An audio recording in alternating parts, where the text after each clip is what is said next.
Yaa maaliifi laa an dhukkuba sodaa miti beektaa dhaggeeffadhu. Innoftaa yaadaan qabadhaan waan ani jedhe jala muramaadha. Jechuun namoonni naannoo kana jiraatan hin beektu. Ejjiguu dhufuu miti mane dhufuu siin jedhaan jiru. Yoon isa isanii gaafadhee fi waan an gaafadheef deebii argadde yaa'u dhufuu hin danda'a. Innoftaa abbaa barbaadee gaaffii kee innoftaa yaadaan qabadhu. Dhukkubni beelli cabuun madaa'uun nan deebisu asilan. Haga lubbuutti siin jedhe maramantaa. Innoftaa yaadaan qabadhu laa. Maali waan sitti jiramu? Gaafiin kee muraasni waan si deddeebi'aa jiru natti fakkaates karaa qajeelaa gaafachaa. Innoftaa. Namni 148 yaadaan qabadhaa. Innoftaa. Ala. Yaa. Jigaay. Waluma. Innoftaa. Tiktaakii kee hin balleessin wal faana laalla. Waluma faana jiraanna hundi keenya iyyuu. Hin balleessin kottu. Waluma faana. Maali amma waamichi waaqayyoo hin geenyetti wal hordofaa deemna. Ani rabbii koo dhiiseessa yoon naqu wallaahi laazim. Innoftaa. Hatuun dhuftan inshaallah rabbi si haa fidu. Hin dhuftu sin hundi keessaniyyuu. Hundi dhufuu baatus hundi dhufuun dirqama miti maaliif jahannamis jira isiniin jedheera waan ta'eef jannata qofaa miti kan jiru. Warra rabbiin filateen dhufu suman isinuma keessa na. Gaafa si gaafadha. Hawwi koomee waan si gaafadha. Akka haalli kee ilaalu samma anumti kun amma waan ani akka amantii islaamaa kana waan akka waan fakkaadhaan hin arginu. Maaltu si jiraatu? Ani kun. Kolfiin Afrikaan kun. Waan an qabadhusti fakkaataa? Shaadaa waan an qabadhusti fakkaataa? Yaa yoo rabbiin si laaffise qabachuu dandeessa maaliifi amma nuti amantaa keenya keessatti maal laaffisaa? Laphee kee laaffisa kaa dhugaan sun akka maal godheedhaas maal bishaan itti naqee moo maal laaffisa? Qo'ee ijoo qo'ee bishaan itti aanaa waan kaminuu alaa fudhanne guddaa akka qo'ee ishi. Hindhu amma nuti akka amantaa keenyaatti ani argeera tin dhuftaa ani argeera akkana taataa hin jennu nuyi waan argine hin qabnu. Maasum beekamaadha akkam ittiin yaa raajummaa minaamin hin jiru gabaabumatti. Raajummaan hin jiru waaqayyo waa'ee keenatti beera akkati dhuftu akkati deettu intini jedhu hin qabnu nuyi. No ani iyyuu kan amma siin jedhe kun achi beesin jenne galoo hin dhufta yaa yoo warra qajeelan keessaa ta'ee hin dhufta. Sitti immoo himeera inni hunduu amantaa islaamaa ni fudhataa jedhee nama nu'an. Kan irratti duus kan irratti hin duune sinuma jira. Yoo rabbiin siif fedhe yoo rabbiin si qajeelche ni dhufta. Yoo inni siif hin fedhin immoo hin dhuftu. Ishi bakka galatoomii yaada kee garuu jabaadhati gaaffii ati gaggaafattu dhagaan dargaggeetiif gaaffii kee gaafadhu dhaqiiti. Macheen namni koos iddoo tokkotti hin deebineemi mootii gaaffii gurguddaatu naaf hin deebine ana beektaa? Meeqa irra geessitama meeqa qabda ajandaa keerra barreeffattee? Baay'een qaba maali gaa inni ottuma dabalamaa bulayyuudha inni waggaa 3-4 duraayyuu naan deebine. Deebi'uu fideetti qarqaru gaafa jedhanii immoo dhuma irratti arrabsoo fayyinsi buusuu. Dhiisatti warra akkasii. Yookaan immoo utuu sun hin xumuramin gara quraanaa fajiisaa deemu. Isaanis dhiisi. Nama kilirri caafata duwwaa si faana haasofta dhiyaatu. Nama caafata duwwaa na faana haasa'u immoo arganne kaan jiru yoo barsiisaa tibbeessoo ta'e qofa malee. Anaan nama sii barbaada ta'e amma jedhe rakkoon qabu. Amma qoy gaafficha barreessitee keessaan naa kennitamu yoo barbaadate fudhatee dhiisi. Akkamitti na argitami? Ndam gaaffii wal gaafachuun barumsa walii ta'a. Hundi mataan qorraan baradhee tokko baatee gaaffiin keessumattuu gaaffii ta'e yookaan islaamummaatti na geessa naa kenna. Barreeffamichuma isaa. Maal barreessee kennuun maalan godhare assaayimentii maaliiti mootii anoo ofii qofan barbaade ofii keeti hojjedhu kotto dheechuun hojii manaa kan suu kennamu No. assaayimentii. Nagaafa ila dhaggeeffadhu. Nagaafadhus yoon siin jedhe natti ofamura dadhabee kan rognoo waa'ee gaafadhu dhagee naan jette. Barreessee on sii kenne barreessitee naa deebisuuf moo akkamiree? Akkasii tole barreessee sii deebisuu yoo kana achi immoo dubbisee sii deebisuu rakkoo miti ibsu. Yoon hin deebi'ee dubbisee deebisa. Wayyuu reewu. Wayyaatif immoo meebii eegaa gaafachuu dandeessaatis irraa barachuu dandeessa yoo Yaa kanaafuu siin jedhe. eenyu. Amma gaafiin ani waggoota dheeraaf gaafachaa ture sun inni guddaan tokko immoo isinumaan adda adda facaasee jira isinumaan adda cabsee jira mitiire. Gaaffii tokko si gaafadhu. Nagaa Keessa wal gaafachuun hin danda'amu. Keessa wal gaafachuu keessa wal takaraakkaruun hin danda'amu. Iyyamamtuudha. maanaaf ati sa'aatii 24 wal keessa jirraa huuftu. Yaa wal takaraakkaran jedhe macaafa irratti jedhe bas. Rakkoo hin qabudha gaaffiin goonni tokko sabbo. Isinumayyuu balbala ijaarrachiise miti kophaa kophaatti sin cabsee jira bara. Cabiin jedhee xiqqoo gaafachisa qaba. Waliin galle. Isa kan gaafichi isa kan inni balbala ijaarrachiise mee dubbadhu. Isa waa'ee maalii? Maali isinumtuu waan isin irratti waliin galle amma dhugaa dubbachuuf jalqaba dubbiin irratti ka'ee girgirriin uumamaa ture sana. Amma naa deebistama amma gaaffii tokkitti naa deebista amma ta'an yeroo hin qabu iyyuudha gaaffii tokkitti naa deebisime mootii. Nishi. Kaaliif faasumatti gaafadhu isin jechaa jiru mee jedhi rakkoon kun. Laa yeroo hin qabu daqiiqaa 30 caalaa miti hin turu. 30 miliyoon deemuun turan immoo sagalee irra jira yeroo rakkoon qabu jedhati yoo danda'e mana dhiisa rakkoo maaliif gaafadhu maal ture? No daqiiqaa 30 miti waggaa 30 isa deebi'u miti gamee hin mokkorroomdaa. Ishii. Ayyee si gaafadhu. Baafachaa jirtamoo yaada keessaa qabdu? Maalan baafadha seefii ta'e isa waggaa meeqaan baasa? Ishii xiqqoo. Gaafadhu gaafadhu. Wayii hawwii hojii kee dhugaa waaqa. Ijoolleen kee garuu maal ta'anii kolfu boru? Yoo ati kaan hojjetu. Ijoolleen koo moo? Akkasiin godhina jechuu hin dandeessu. Itti fufinan koos isaatiin qabdu ishee. Ijoolleen koo maal waa ijoollee kooti maa dursite re'ati gaaffiin si gaafadhu. Ijoolleen koo maal godhu miti tiiktookii irraa isaan paayileetiidha dokteeriidha yeroo qaban gara tiiktookii dhufuufi. Dhugaa yeroo yoo dhaban isaa hojjechuu masaatti hojjechaa guran isa. Yaa ijoolleen koos immoo hin baratu yaada isaanis immoo barsiisu kanarra. Ishi jedhati jedha rakkoo miti. Waa'ee ijoollee kootiif waa'ee maatii kootii kaasuu hin qabdu ture ijoollee isheen ganaa godhadhuuf garaan na dhukkubaana. Sorry. Ani ijoollee waan barbaadde haa jettu haadhummaa isheen irraa haa molgitu malee isan yaade gaafachuun ni suumee Maariyaam nama moo waaqa deesse. Isa kanatti balbalatti nu qoode sitti fakkaate ati.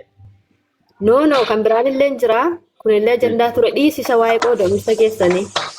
Isa sunaa qabnaa dhumarra. Maariyaam kan ishiin deesse maal deesse beektaa? Qulqulluu ilma Waaqayyoo deesse. Ilma Waaqayyoo deesse. Okay. Isensi abbaa faana Waaqayyoon tokko ta'e nama faana immoo namummaa isaatiin tokko ta'e maqaan isaa Yesuus jedhamu sana qulqulluu ilma Waaqayyoo deesse. Anamma gaaffiin ani si gaafadhee Maariyaam nama moo waaqa deesse kanan jedhudha deebiin kee tokko ta'uu qaba bara. Yookaan nama yookaan waaqa yookaan immoo namaaf waaqa jechuu qabda. Yaa lakki kana jechuu qabda abbaa naa kennite miti gaa. Isa ishiin deessitti immoo qaba. Bakka maal deesse maalaan jette miti. Yaa inni Maariyaam irraa dhalate sun nama moo waaqaan siin jedha. Namummaattis isa nama guutuu ta'edha. Waaqummaattis immoo waaqa guutuu ta'edha. Maal jechuudha karaa biraa kun Yesuus Kiristoos waaqa guutuu nama guutuu jennee nama nagati ta'edha. yookiis immoo waaqa dhugaa nama dhugaa jennee amana. Yesus Kiristoos gaafa garaa Mariyaam keessa jiru sana namummaa isaa keessa waaqummaan jira. Akka jedha kanaaf macaafni iyyuu guutummaa waaqayyummaa namummaa isaa keessa buufatee jedha kanaaf. Kanaafuu kan dhalate waaqaa ka waaqayyoodha jenna. Ila siin jechaan jirame inni tiruumee jechuun karaa biraa waaqa dhugaa nama dhugaa jechuudha karaa biraa. Ishi qoy kan dhalate ama waaqa miti waaqni dhalata kan jedhu cafamee jira. Galatoom waaqayyo hin dhalataa yaadaa fi bareedaadha kun. Inni makaraa Maariyaam Yesuus foon uffatee mul'ate sunis isa karaa Maariyaam irraa hundeeffamee jalqabe sana miti. Isa durumaan ture sagalicha isa duraan ture isa fakkeenyaatii fi jalqaba hundumaa dura kan ture sagalee kan Yohaanis boqonnaa tokko lakkoofsa tokko gubbaarratti dubbatu sanatu karaa Maariyaam durbaa immoo lakkoofsa 14 gubbaarratti sagalichi foon uffatee nu gidduu buufatee jedha.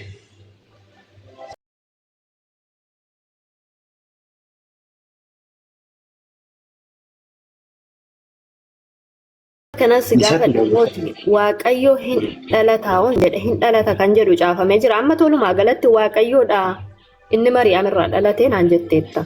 Waaqayyo hin dhalata kan jedhu caafamee jiraare. Galatoom siin jechaan jirame. Inni dhalate Maariyaam durbee irraa qulqulluu nama waaqayyoo Yesuus Kiristoos ta'uunsaa sun nama waaqa dhugaaf nama dhugaa ta'e sana. Inni immoo maalidha naan jettee waaqayyummaa akka abbaa kan qabu tokko abbaa faana kan ta'e maalummaan isaanii waaqayyummaatti tokko kan ta'an namummaatti immoo nu faana tokko kan ta'e kan inni maal ofirraa qabu daree fakkeenyaaf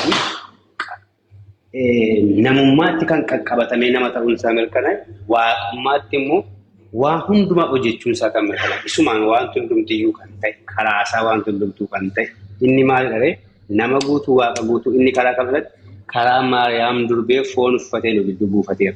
Inni dhalate sun garuu waaqayyo abbaa isa hafuura jedhame sana miti. Isa kam? Isa wangeela Yohaanis boqonnaa 4:24 sanarraa. Inni abbaa biraa bahee yookiin abbaa keessaa baheen dhufee inni jedhe sun Yesuus Kiristoos sana qofaa. Innis maal jedhee ilmichaa jechuudha. Kanaaf waaqayyo dhalate moo nama dhalatee naan jetteeti. Waaqayyo dhugaa nama dhugaas ta'e sana jechuudha. Qoy naa deebi'e. Inni dhalate suni waaqayyo abbaa isa hafuura jedhame sana miti jette. Waaqayyo isa kamiree? Waaqayyo lama jira. Waaqayyo abbaan hin dhalanne erga ta'e waaqayyo isa kamtu dhalate? Lakki waaqayyo abbaa dhalatoo hin taane abbaa keessaa ba'ee asan jira jedhee iddoon itti dubbate gaafa gurgura si kennan danda'an. Kana akka keettamu sagalee garaagartummaa gola bara ta'etu jette balballi kee haa ta'u dhugaa waaqa.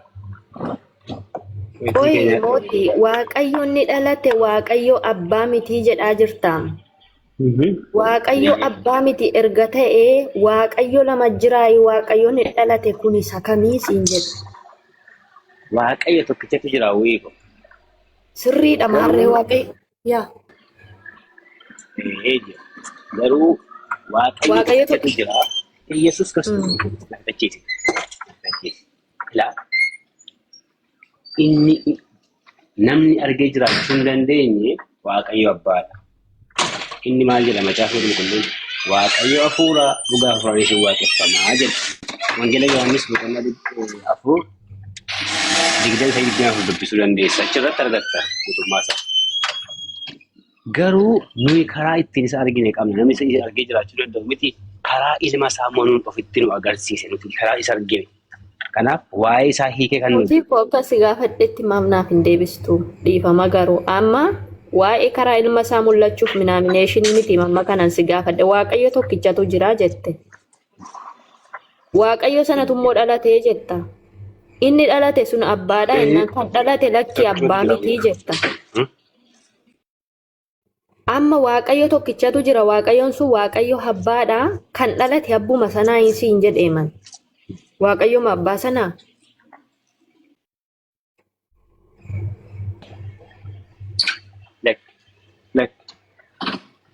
Isa karaa isaa abbaa argee sana dhalate innis eegudha ilmicha isa qulqulluu ilma waaqayyo jedhamee sana.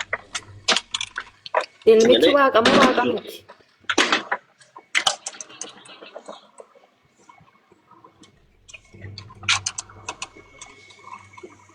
Ilmichi waaqama waaqa miti mootii. Nama qo'amii naawus. Okay. Waaqayyummaa abbaa faana tokko naawus tokko sagalee na bira jira. Guddaa?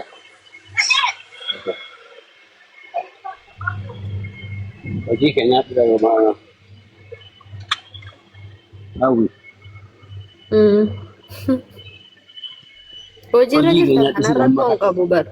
Yeroo biraallee yoo si gaafachuu danda'ani.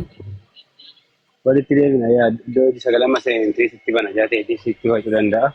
Ergamaa faana tuufaa ergamaa nagalchichaa irra isaatiif qaba ta'ee jennaanii haasa'anii. Jesti garuu tona faana asootti irra naawayya nama faana akkasii walitti buutan hin barbaadu. Lakki nama tokko waliin walitti hin bu'u yoo naaf hin taane dhiiseen bu'aan dhimma namatti walitti hin tinee ta'uuf hin jiru. Tokkoffaa gaafa deebii kana naa deebistan yoo hin dandeenye dhiisaa malee tokko quraana keessa akka seentan hin barbaadu. Kan gaafataan jiru macaafa irraati. Kanaan achi wanti walitti nu buusu tokko hin jiru. Dhugaa rabbii fi kaaliif kiyya wanti tokko waan kabbadu hin qabu haala itti fudhannutu nutti kabbada malee ishee kaalitti dubbiin kabbaadiidhaa jedha. Dhugaan isin jedha waa'een kana wanti tokko waan kabbadu hin qabu yaadde inaasi. Kun nama hin dhiphisu. Mootii koo kabbaadiidha dhugaa rabbii. Maaliif beektaa? Maaliif boo gatii xaadha miti kan barbaadameen argamne gatiin xaamammaa barbaadamti beektaa? Fiiziksiidha yoo jenne fiiziksiidhaan illee waliin madaalu kun fiiziksiin hin hojjetama nama sammuu qabu. Kun isa maasters. Isa kan amma kan nama dubbii badaan isa kanaadha beekta. Kun amma xaafaa nama wal bira qabamee ilaalamu beekta. Kun fakkeenyaatii fi barbaadamee argama kalkuleeshiniin bira geenyaa isa jennu sanaa miidhamtoota waa'ee kanaa quraana fadhiisa gabaasin jedheefi si mufachiisa jaateetiif dhiisichi ani amma si hubachuu hin danda'a. Namoonni si hubanne immoo jiraachuu danda'u si galee. Jasti waan tokko akkasitti qalalli goonee akkatti gaafa haasofnu gatii dhoowwachuu nuuf kaataa nama kaanittis. Mootiin waan biraa miti beektaa biroo namuma isuma dhalate sanan baruu barbaada beektee. Isuma dhalate sana ilmaan sitti marakkoon qabu waaqayyo na gargaara. Ittani ma waaqayyo na gargaara yookaan barsaatti beessoo faana kan jennu maal bira teenyeetu isaan waa dabalanii illee isaan faana atis walii galtaa. Barsaatti beessoo mormuu nan sodaadhaani beektaa. Baay'ee waan isaan kabajuuf. Anas si gargaara hin jedhu. Waan ati gaafachuudhaan qabdu ta'uu na ture si gaafatu. Lafa sitti ulfaate jechuu barbaade. Guutamaa dubbatu. Hayyee nagaara isiniif haa ta'u hunduma keessaniifuu. Nuti na godhame. Mooti nagaara ni jirtu isin. Nagaa galata waaqayyo akkam jirtu. Jira waaqayyo nagalatu nagaa. Mooti nuti raakaas. Nuti na godhaatase. Mooti. Ayi ofii godha jedhamte fakkaata. Mootiin biizii jira. Anillee bakkuma hojiin jira garuu xiqqoo ishee haasaa gansantoonni waliin naannoo gidduutti gadi beeseene. Hawwii hunduma keessaniif iyyuu nagaa ta'u jechuun jaalladha. Xiqqoo ishee beektaa gaafa wal falmii kana waa'ee amantii kana gaafa dubbatanii nama qoqqootti jigaayyoo kanaaf anas goree so garuu beektaa akkaataa amma hawwiin itti deemaa jirtu kuni xiqqoo ishee ammaaf isheedhaaf ta'uu dhiisuu danda'a. Maaliif jennaan tokkoffaayi amma dubbiin waan ansi gaafadhe naa deebisii kuni akkaataa kanaan hin deebi'u beektaa macaafni qulqulluun. Maaliif jennaan kontentiin macaafa qulqulluu kontentiin isaa wal qabata sii galee daayirektii toora tokko dubbistee kanuma duwwaanaa deebisachuu hin dandeessu. Maaliif parpasii maalii qaba? Kaayyoo maalii qaba? Yesuus Kiristoos gara biyya lafaa dhufuun Yesuus Kiristoositti amanuun maaliif barbaachise? Akkasuma biroota keessatti anaayyootee malee eenyuyyuu gara abbaan naquedha. So amma gaa walumaa gala anaawwii kana wajjin haasa'uudhaa fi jecha ishee tokkittii isheen qabattuun deebisaaf osoo hin taane macaafa koo uumamarraa kaasee hanga mul'ataatti macaafa 66 anamanutti wanta achi keessaa deebisuu hin fudhattu yoo ta'e wajjin haasa'a. Sanan fudhattu yoo ta'e garuu tokkoof tokko kaayyoon isaa akkam piroosesii maalii keessa darbe addaamii biyya waaniin karaa sanaan maaltu ta'e maaliif barbaachise Yesuus Kiristoos gara biyya lafaa dhufuun argamuun waaqayyo tokko lama sadan waa'ee tiriinitii fa'aa dubbachaa jirti amma isheen akkamittiin abbaa ilma fura qulqulluu isaan tokko miti gara sanatti deemaa jirti waan ta'eef soo kana deebisuudhaa fi macaafa fakkeenyaaf isheen quraanatti amante sana keessaa amma quraana keessaatti gaafa haasoftu quraanatti amante musliimatti amante waan ta'eef waa'ee quraana waan hin baranneef achi keessas qulqullummaa isaa waan beektu waan hin qabneef dhuguma iyyuu gaafa bartu akkuma jigaayoon jettee achis dogoggoroonni baay'ee waan jiraniif dhufuu dandeessi. Inni kun immoo yoo fedhii qabaatedha. Obboleessoo laaga ilaa innan sodaadhe noollee waa'ee quraanaa dhiisii habeebii waa'ee quraanaa dhiisii isa dhiisii ati warra beekan hin gaafadhaa yoon achi keessaa waan an barbaadu dhabee warra beekan dhugaa dubbachuuf donno beekan dhugaa inaasa'u yoon jedhes dirqiin naa sobsiisuu barbaadu ammati naa deebista yoo ta'e nan deebisattee dhuftee mootii hirkaa fuute miti maqaa quraanaa maqaa hadiisaa maqaa amantichaa miti maqaa uummatichaa yuutuun kaasin gaaffii koo naa deebisi okay of ta'iti jechuudha maaltu quraanatti si fiisse ma dhuftee yoo daqiiqaa tokko hin finne yoo shuwaayida kiraanchii malee hin deemuu sila kana jettee jechuuf ammoo bor na arrabsuu fi sidaa gara tokko yoo kabalamte gara tokko itti qabiina fee dhukkee nurraa kaasaa jirti pheentee naa deebistama amma guutama moo hojii koo jalqaban. Hawwi akkasumiti hawwi qaalii qo'i jarjariin akkasumiti maalidha beektaati kan isin jechuu barbaadeetu. Jala kana turteessa yoo ta'e dursee ni machaa ture yaani. Tureeraan beektaa dhageera walumaa gala anammani gaaffii kee deebisuu miti. Gaaffii kee deebi'uudhaafi akkan jedhetti karaan jedherra deemaa nuun jechuudha hin dandeessu. Karaan jedherra siin hin jenne ani. Karaan jedherra siin hin jenne. Macaafata 66 wanta nacharraa sitti himu hin fudhattaa tokko kanan fudhattaa lammaffaa immoo fakkeenyaaf ammati gaaffii gaafattee waa'ee Yesuus Kiristoosii fi waa'ee Waaqayyo Abbaa gaafatte. Yesuus Kiristoos maalidha jechuun kee karaa biraa Waaqayyo Abbaa maalidha? Ani Yesuus Kiristoos maalidhaan gaafanne ani. An kan dhalate baruu barbaade kan dhalate sun nama moo waaqa kan jedhuun baruu barbaade ani. Isa koo nama yookaan waaqa dheessitti himuudhaa fi ganaa yeroo fudhadhee sadaquun qaba. Dirqama utuu hin jaalatin gaaffii kee kana deebisuudhaa fi garee sadaquun qaba. Istirii seenaa Maariyaamii yookaan akkamitti akka inni karaa Maariyaamii dhufee dhalate gara seera uumamaatti achi deebi'ee kakuu kakatamaa ture karaa Isaayyaasiin akkasuma immoo seera uumamaa waa'ee Addaamii fi waan irraa kaasee achirraa kaasee toora kana laayinii kana keessa dhufee siin deebisu yoo ta'e daayirektii maanii inni akkasidha siin jedhee waan si deebise siif si gaduu dhiisuu danda'a siif fudhatamuu danda'a. Guute dhiisi dubbiin fixinii ganaani seera uumamaati hanga mul'ata Yohaannis taa'ee dhaggeeffachuuf hojii mana madaamiin hojjedha hojiin qaba. Wayi teoloojii wayi barachuun dhufne an gaaffiin gaafadhe dhiifama nama biraatti dabarse ganaa seera uumamaa isaan akkasidha laa wanta to'achuu qabdu isaan immoo akkas taanaanii yeroo biraa yeroo fudhattee ol beelamnee yoo sii mijatu haasofna irraan kanaaf anis kanumaan jechuu barbaade laa yaada kootti isin dhuftee olii gallee bakka naafat olii taaneerra. Dhugumanis yeroo hin qabu haa ta'u iyyuu. Gaaffii kana tokkitti xiksii 2-3 naa deebisuu hin dandeessu dura ta'e Teksii lama sadii akkamitti si miti kaa amma koo kaayyoo Yesuus Kiristoos gara biyya lafaa dhufee hin beektu yoo ta'e sii galuu dhiisuu danda'amu. Kana koo kun dhiifama guddaa faayittaa si qabna ta'e isa bakka amma waliin dhabiina an kanaafan beeku namatti nasi nama nuu anumti faasifaan isaa yeroo qabu jedhanii hawwi shanaa sabna bakka hin janna qabina amma sana hunda isaatiif iyyuuti. Hin barta ishee abbaa isaa rakkoon qabu hawwi. Isa deeguutiin rakkoon hin jiru fadhaa siin galatamaa hundi keessanii jiru. Teksii tokkittii lama itti hawwiini lama sanaan isatti fudhachuu dhiisuu dandeessa. Hunda isaatiif walitti geedina wala garraatti qoyate. Dudubbachuu jalqabuu kaatee turte afaan irraa kan si gahee dhiisu na hambisi. Guduunfishi. Hin dubbadhu ani rakkoon qabu. Mee isinumaaf iyyuu akkamitti isinii galee kan jedhudha malee hawwiin malatteetti kan hawwii rakkoon qabu isinumaaf akkamitti isinii galeedha. Ani utuu inni isinii galee kun naa galee natti tola ture. Mushkilaadha wallaahi alhamdulillah. Rabbiif galanni haa ga'u. Assaayimentii isaa isinii kenneera guutamaanis mootiinis. Dhugaa rabbiitiin hojii manaa isa. No.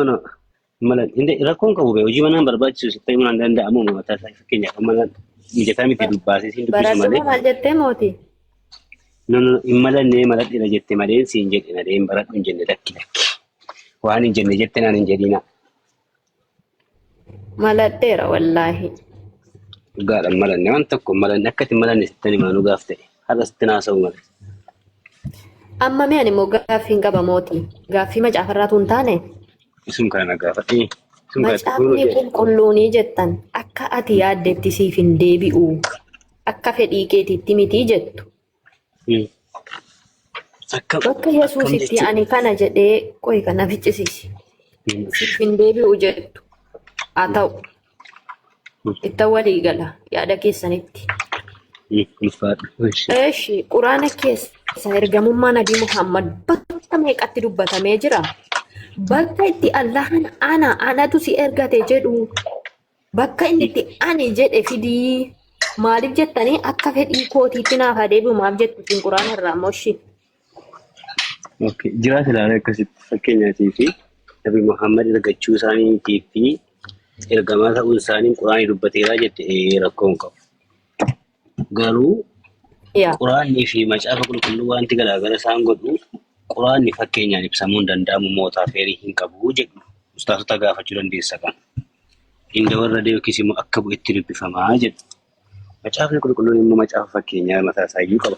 Fakkeenyaan ibsama. Fakkeenyaatiif yeroo baay'ee misirroo jedhee ibsaa.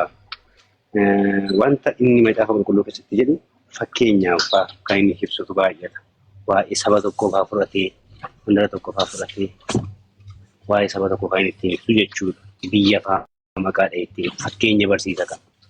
Si galee soo kunkumaanni macaafni fakkeenyaan isaa mootaa feerii qabaa jedhama kan itti amanne. Quraanni garuu isa kanaan hin qabu. Warri isa jedhame sanaadha. Inni jedhame sun meera reessa dhaqee kanaaf jedhamee gaafatama ishee hawwii. Maal fakkeenyi dirqama moo? Lakki fakkeenyaatiif dirqama osoo hin taane osoo wayiiti macaafa qulqulluu irratti fakkeenyaan ibsamuu qaba. Maali dubbii waaqayyoo taanaan fakkeenyi maaliif barbaachise fakkeenya akka kaa'u? Akka namaa galuuf hawwii waan biraaf miti. Akka caalatti hubatamuuf jecha. Sagaleen kun sin jeequu danda'a I think. Yoo fakkeenyi sun hin jiraanne namaan galuu? Hin jenne. Ati koo wangeelli sun sagalee waaqayyooti jettee kan amantu yoo ta'e fakkeenyi maaliif barbaachisa? Ani hin jenne fakkeenyi maaliif barbaachisa jette? Moo akka sagalee isa namaa galuuf jechuudha malee waan adda biraatiif miti namaa ibsuudhaaf.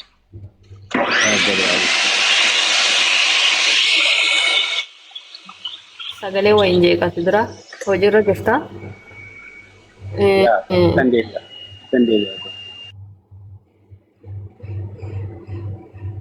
Walumaa galatti akkasii ta'utti hin deebi'u macaafni qulqulluu jechoonni jedhan kuni yeroo baay'ee numa jedhamarra deddeebi'ame.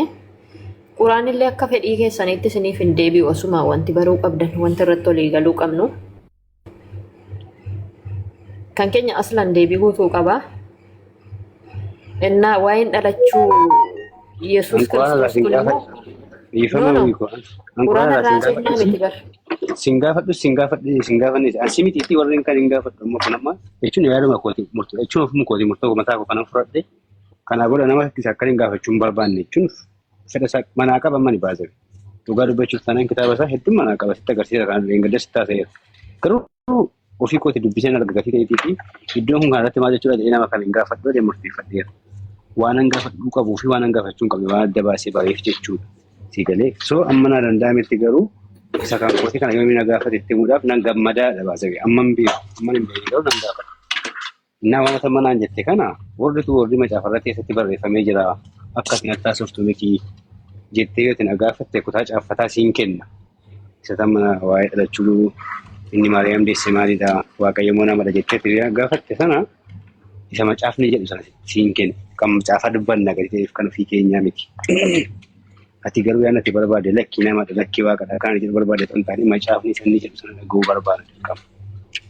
Galee so amma naa deebistee misa naa deebistee masgaaffii biraatti dabarre isa maallaa deebistee kan dhalatee waaqadha namadha jette. Lakkii qulqulluu ilma waaqayyootiin jedhe hawwii koo maaliif na ilaala dogoggorta. Indee waaqummaa keessa jiran jennee yaadu. Inni waaqayyo waaqa dhugaa isa ta'e nama dhugaa isa ta'eedhaan siin jedhe. Innaa waaqa dhugaa isa ta'e nama dhugaa isa ta'eedhaan nama si waaqasii jechuudha ka bargaafa oromeessinu. Maa inni si Oromoodhumadha. Cabi. Ishiitu si gaaffiiti. Maali ree kanaafiyyuu waaqni dhugaa sun eenyu abbaadhaan siin jedhe baran. Abbaadhaan siin jedhe. Waaqni dhugaan waaqayyo dhugaan kan innis waaqni waaqayyo abbaan waaqayyo dhugaadha sirruma ta'ee garuu isa dhalate sana jechaa jirtu tanaan lakki abbaa dhalate sin jechaa hin jiru sin jedhu. Ishii inni dhalate sun waaqa dhugaadha nama dhugaadha jirta. Asitti immoo abbaadhaan sun immoo innaan immoo lakki abbaa miti immoo jedhaa jirta. Waaqayyo lamatu jiraayi. Abbaadha jedhamuti maqaan isaayyuu abbaa jedhamuti abbaan dhalate jechuudha ilmatu dhalate jechaa hin jira. Kanaafidha wangeela Yohaannis lakkoofsa sadii gubbaa irratti waaqayyo Kiristoos tokkicha ilma isaa amma kennuufitti jedha. Tokkicha ilma isaa amma kennuufitti innis immoo abbaa keessaa bahee ilmi dhalachuu yooman si mormeeyaan ilmi dhalachuu yooman si mormee sawaa nuu sittan himaa haa ta'u gaa ilma erga jettanii waaqayyollee ilma hin qabu haadar ilmayyuu yoo jette sifiyyuu fudhadhee inni waaqatitti amantudha.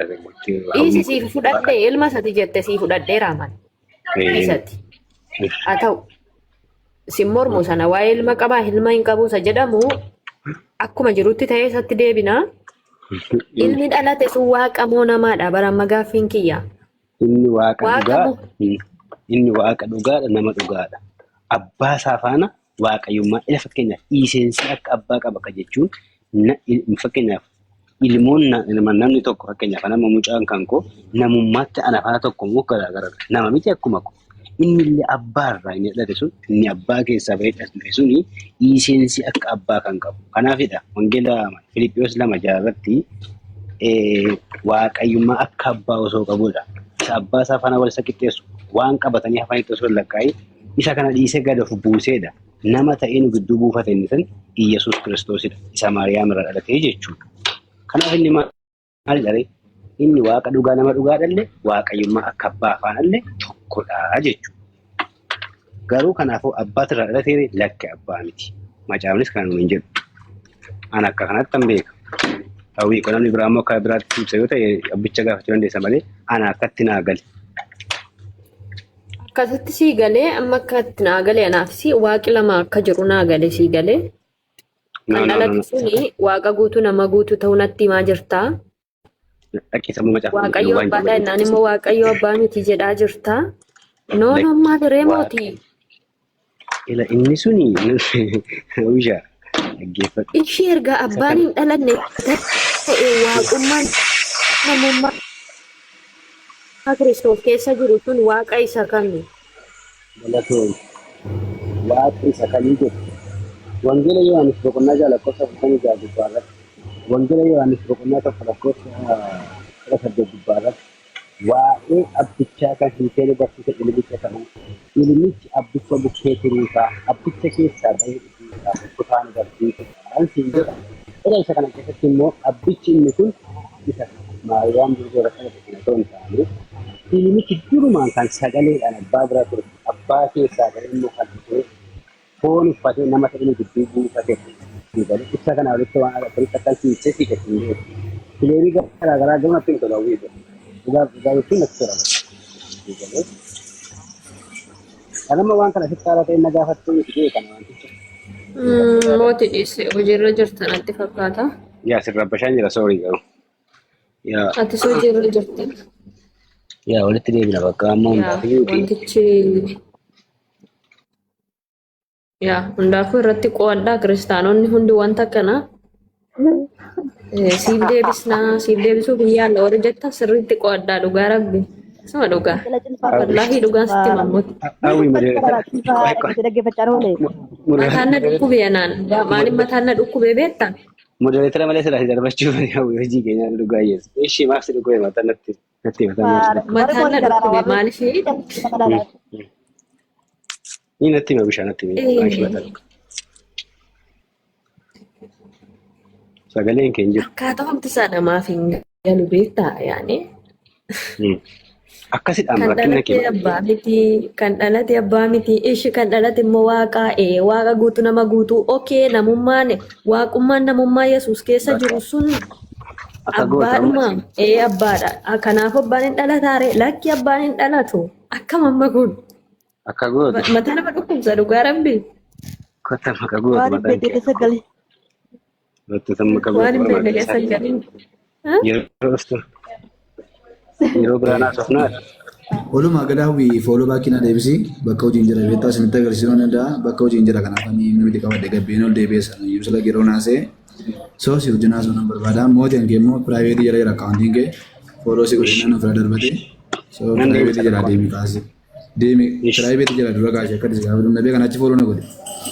Ishi rakkoon hin jiru. Dalatti maraatu guutamaa dhuguma sitti fakkaate. Akkas dhugaa dubbachuu fi adeemsa qaba. Guute kiristaana turte dalatti maraatu raadhiisu. Kanuma isa sikkoo macaafa qulqulluutu dubbatame warra beekan warra hubatantu booda hin deebi'uun galagalu garuu isaaniif hoyyooedha waan ta'eef soo rakkoo sanaadha beektaa. Ayee galatooma. Ibrooti maal jedha sitti fakkaata? Ibrooti boqonnaan jira. Kiristaana turte barruu isaarra nyaattee har'a dugdaatti gatte. Har'a immoo deebitee macaafa qulqulluu keessa gaaffii nu gaafatte. Har'a gaafatu waan waaqayyoo qabuu danda'a, hidhuu danda'a ishee. Ejjigu maali waan naan galle gaafachuun cubbuudha lubbuu. Deebisuuf qophaataa jedhamee caafamee jira lubbishaa. Hai. Maal jedha beektaa? Ejjigaayyoo maal jedha beektaa? Warri gaayyoo galagalan immoo attamitti isaan deebisuun danda'ama jedha. Ibroota boqonnaa jaa lakkoofsa 4.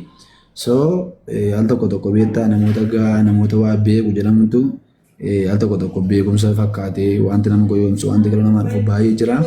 So mucaa kana immoo manuuni afura keessa gallee miti kan inni ibsinuu fi kan inni hubachiifnu macaafa dubbistee tasgabbooftee yeroo fudhatteeti. Amma jiru maal beektaa wanti si galuu qabu karaa itti deemaa jirtu amma naa galeera naaf ifaadha sirriidha inni hin ta'a. Garuu immoo akka amma nuyi itti mucaa kana deebisuu dandeenyu mucaa kana wajjin ol dhaga'uu dandeenyu tokkoof tokko nuufis gaariidha beektaa macaafa qulqulluu si jabeessa gaafa gaaffiin dhufu ati siin qo'attaa waan dhoksaa caaluu hubachaa baraa deemta waan ta'eef. So kanaaf yaada miira afuuraa keessa galuu osoo hin taane hubannaadhaan dubbisuudhaan deebisaa fi deemta. Maaliif waaqayyo immoo akka mucaa kanaaf hubachiisuu ibsu immoo nuunis miidhama ishee osoo hin taane akka waaqayyo hubachiisuuf ishee gorsuu dandeenya. Maaliif jennaan kitaabni qulqulluun akkuma isheen dubbachaa oolte akka fiiziksii akka baayoloojii akka keemistirii dubbistee yookaan wanti itti namaa deebiste osoo hin taane macaafni qulqulluun keenya kun kan namaa galu karaa inni namaa galu toora inni namaa galu karaa fuula qulqulluu namaa gala. Amma mucaan sana keessa hin jirtu soo achi keessaa baatee gara amantaa sanaan dandeetti waan ta'eef xiqqoo ishee dubbistee karaa sanaan deemuun dirqama ta'a. Kanaaf ani xiqqoo ishee biiroo keessa waan jiru sagalee boollee dhageenyaan xiqqoo dhiibbaa qaba kanaaf jedhanii akka kanatti qabee. So yeroo biraa immoo hawwii fooloo baakkinaan deebistee tanatti fakkaata yeroo biraa walii wajjin naasofnaa uumaa miti waaqayyoo kan nama hundumaati addumaan garuu kan amantootaa jedhama macaafni qulqulluun keenya. So guyyaa qaba wanti hundumtu kanaaf jarjarru waaqayyoo hunda keenya akka bifa keenya akka mala keenyaatti hunda keenya nama tokko iyyuu hin dadhabini nu gargaara.